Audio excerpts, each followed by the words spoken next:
eu assisti o Wicked, parte 2. E eu vou te contar o que eu achei. Antes de começar, uma informação importante. Eu não assisti o musical que deu origem tanto à parte 1 quanto à parte 2 de Wicked.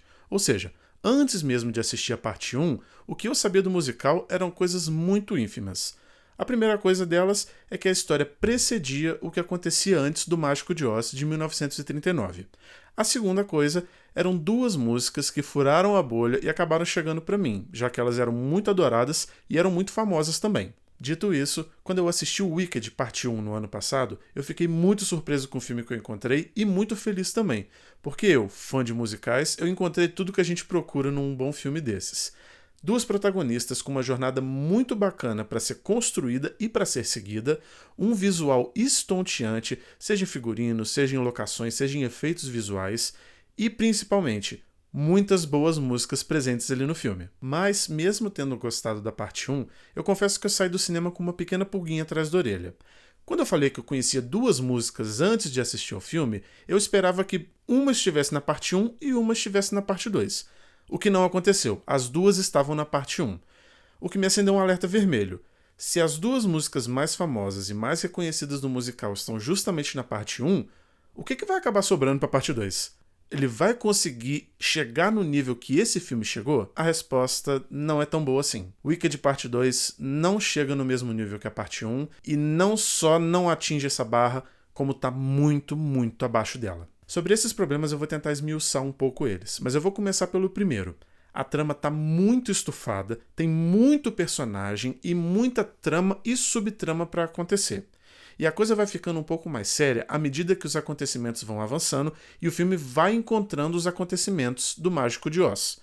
Ou seja, à medida que a gente vai chegando na história que a gente conhece, muita coisa vai tendo que ser explicada, vai tendo que ser resolvida, vai tendo que ter um porquê de existir. Eu acredito que um filme como esse, um filme de fantasia, que tem um universo tão cheio de coisa acontecendo e tantas coisas que não são comuns à nossa vida, as coisas não precisam ser explicadas. Elas simplesmente estão ali. A todo momento as coisas têm que ficar sendo colocadas dentro do radar para que a gente identifique o que aconteceu no Mágico de Oz. O segundo ponto é a má utilização do tempo do filme para fazer isso tudo acontecer. O filme acaba tendo um ritmo muito inconstante para resolver essas coisas. Em certos momentos, as coisas acabam ficando até estagnadas, chatas, modorrentas. E muito ajuda isso que as músicas da parte 2 são bem ruins. Com exceção de dois números musicais que estão lá pro final do filme, e em especial para mim, que No Good Deed foi o melhor número musical do filme, as outras são bem esquecíveis e não ajudam também a trama. E é um pouco triste constatar isso, porque a função de uma música dentro de um musical é justamente avançar a história, é contar em 3, 4 minutos o que numa trama de diálogos e outras ações demoraria 20 minutos.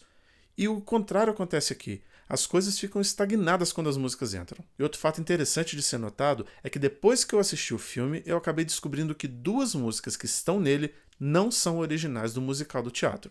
Ou seja, elas foram compostas especialmente para o filme. E vamos ser bem honestos, tanto importa qual que é a nova, qual que é a antiga. Todas são bem democráticas, bem ruins. E é um pouco triste que essa questão do ritmo aconteça nesse filme, já que a parte 1 teve 2 horas e 45 de duração e teve um ritmo tão constante, tão bacana, que até foi bem ágil, que parecia que o filme era menor do que ele era. A parte 2, que tem muito menos tempo de duração do que a parte 1, parece que é um filme bem maior. E quando eu digo isso sobre duração, eu pessoalmente não tenho problema com a duração dos filmes. Eu acho que toda a história precisa do tempo necessário para ela contar o que ela precisa contar. Então, se a parte 1 precisou de 2 horas e 45, que ela faça bom uso desse tempo e conte a história necessária, o que ele fez com muito louvor. O problema é que a parte 2 não faz isso. A parte 2 usa muito mal esse tempo e as coisas ficam bem enfadonhas. E tendo tanta coisa para resolver, tanta coisa para explicar, o filme acaba se atropelando.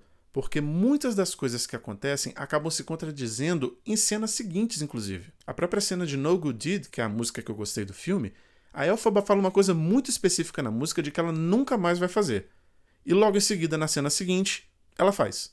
Então, assim, não dá pra entender qual é a do filme. E é uma loucura isso tá acontecendo com o roteiro, porque uma das roteiristas escreveu a peça do musical. Então eu fico pensando, se esses problemas estão acontecendo aqui, eles já aconteciam na peça original? Já havia esse grande desentendimento entre tramas e personagens?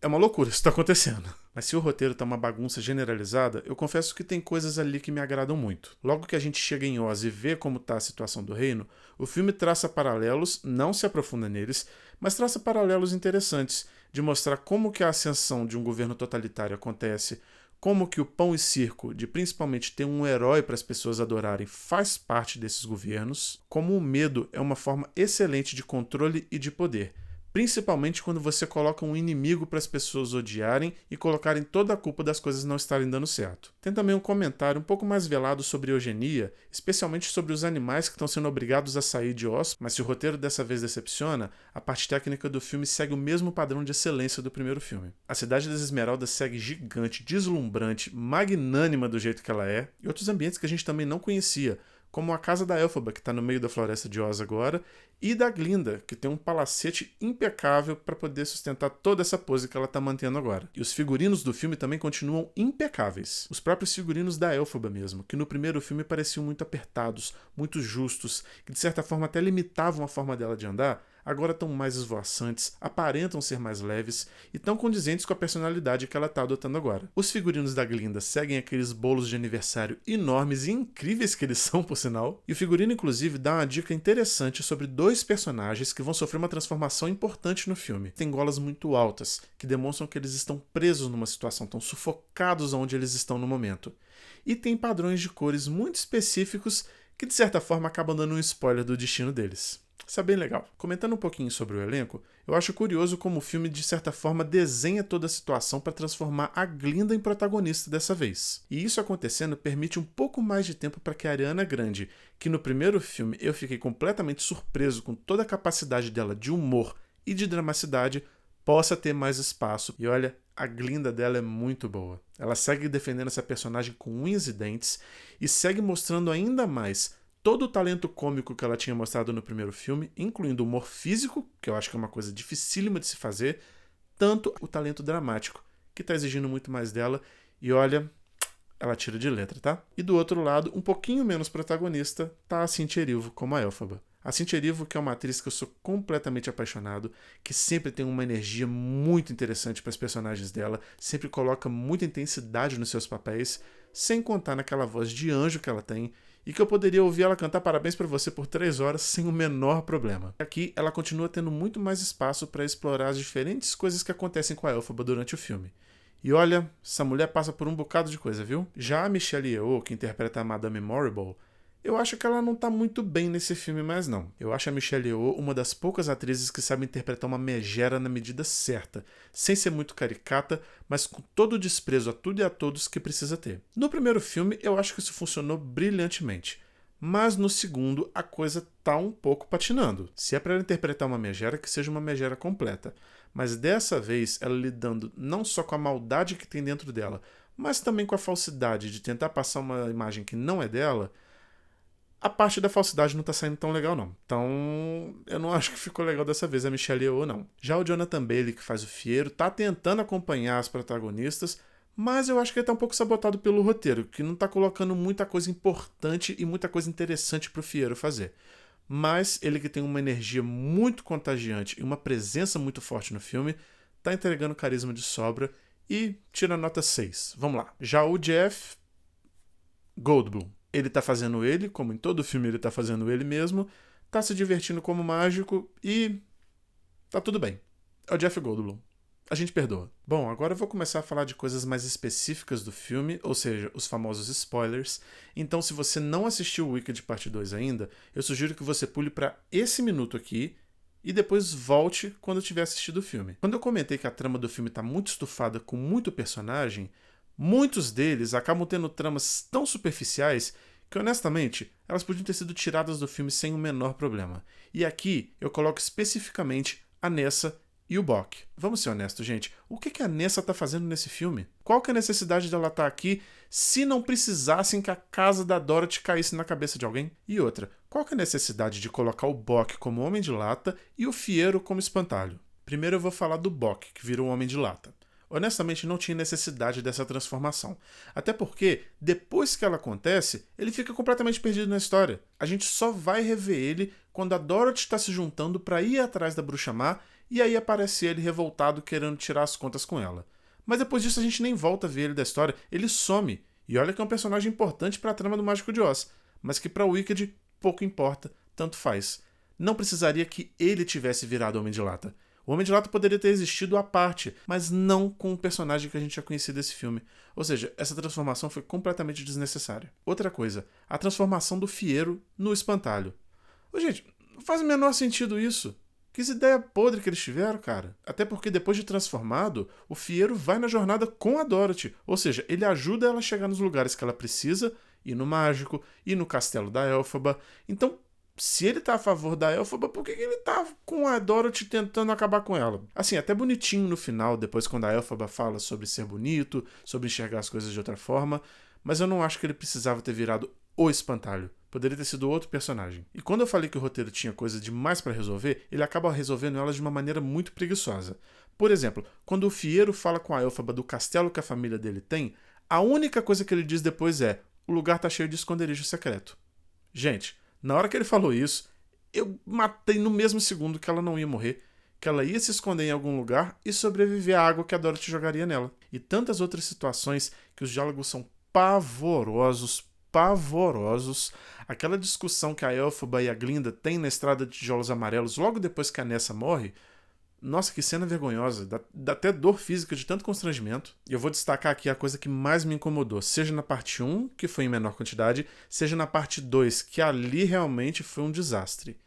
E o livro? Vamos falar desse livro que a Elphaba tá fazendo feitiço? Parte da jornada da Elphaba no primeiro filme é justamente ir para a Cidade das Esmeraldas para encontrar o mágico e ele e a Madame Morrible usarem ela para conseguir fazer os feitiços. Afinal de contas, nem o mágico, que é um ser humano completamente comum, quanto a Madame Morrible, que possui poderes, não conseguiram ler aquele livro, não conseguiram executar nenhum feitiço. Então, quando a Elphaba consegue fazer alguma coisa, eles ficam de olhos arregalados. Mas ainda assim, a Elphaba faz as coisas de forma muito precária. A única coisa que ela consegue fazer é botar asa no macaco e fazer uma vassoura voar. Nada de muito interessante, vamos combinar. Uma bruxa que tem poderes magníficos. A única coisa que ela consegue ler é fazer uma vassoura voar?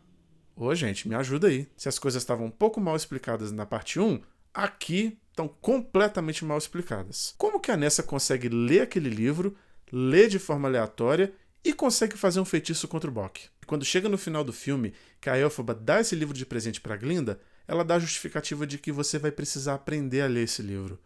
Então, era só aprender? Qualquer pessoa comum pode? Ou as pessoas comuns não podem?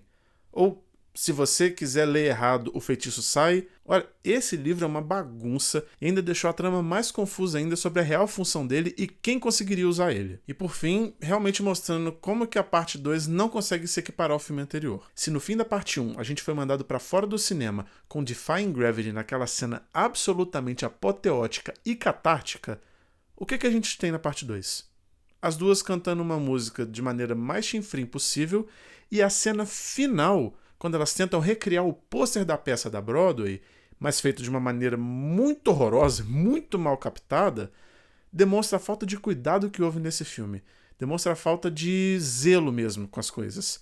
E, de certa forma, uma homenagem que estava despropositada, principalmente na hora que ela foi colocada no filme. E o que me deixa mais triste disso tudo é que os dois filmes foram feitos ao mesmo tempo. Óbvio, tem exceções, mas geralmente quando isso acontece, justamente pelo processo de filmagem e de produção ter sido um só, as coisas estão mais interligadas, as coisas estão mais unificadas, as coisas estão mais constantes. E a queda de qualidade que a gente tem da parte 1 para a parte 2 é muito decepcionante. E antes de assistir o Wicked parte 1, eu achava o John M. Chu, que é o diretor do filme, um cara muito burocrático. Todos os filmes que ele tinha feito eu absolutamente detesto, acho desinteressantes, acho sem graça, acho mal executados mesmo. Então eu tive um receio diante dessas adaptações, que na parte 1 ficaram um pouco mais calmas, ficaram controladas, e eu até dei o braço a torcer de falar, poxa, ele fez uma coisa bacana aqui, talvez ele esteja se desenvolvendo como um bom diretor. Mas que na parte 2 demonstrou um completo despreparo, uma completa falta de noção sobre o material que ele tinha em mãos, e talvez a chance que eu tenha dado pra ele não valha muito a pena não. Wicked parte 2 foi uma decepção. E esse foi um vídeo do Seguindo o Coelho. Se você gostou, curte o vídeo. E também não se esqueça de se inscrever no canal e ativar o sininho para receber notificação de novos vídeos. Muito obrigado e até a próxima.